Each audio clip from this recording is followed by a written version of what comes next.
Hello friends, welcome to my YouTube channel. दोस्तों बहुत स्वागत है आपके अपने YouTube channel Pritam Bhojpuri news में। अभी से वीडियो कर दीजिए लाइक और चैनल बनाए दोस्तों साथ में वाला जरूर दबा लीजिए क्योंकि भोजपुरी सभी छोटी बड़ी खबरें आप तो इसी चैनल पर देखने तो मिलती रहती है। और वीडियो शेयर भी जरूर कर दीजिएगा। दोस्तों बता दो जी, खेसारी लाल यादव जी के जो मैनेजर हैं और जिनका नाम है सोनू पांडे जी, जिसे खेसारी लाल यादव अपने छोटे भाई की तरह मानते हैं और सारा काम सोनू पांडे जी ही देखते हैं मुंबई का।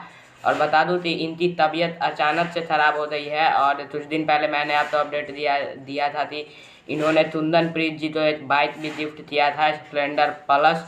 और एक हॉस्पिटल से तस्वीर आई है जिसे कि आप अपने स्क्रीन पर देख सकते हैं, काफ़ी गंभीर स्थिति में है। तो आप लोग प्रार्थना कीजिए। ये कुंदनप्रीत जी ने पोस्ट किया है इस तस्वीर को और उन्होंने लिखा है कि आप सब प्रार्थना कीजिए कि ये जल्द से जल्द ठीक हो जाए। तस्वीर आप अपने स्क्रीन पर देख सकते हैं और ज़्यादा से ज़्यादा इस वीडियो को फैलाइए और ताकि सभी प्रार्थना कर सकें। तो जय हिंद, जय भारत। वीडियो लाइक कर दीजिए और चैनल पर नए दोस्तों सब्सक्राइब करते बेल आइकन जरूर दबा लीजिए क्योंकि भोजपुरी सभी छोटी बड़ी खबरें आपको यहीं मिलती है। जय हिंद, जय भारत।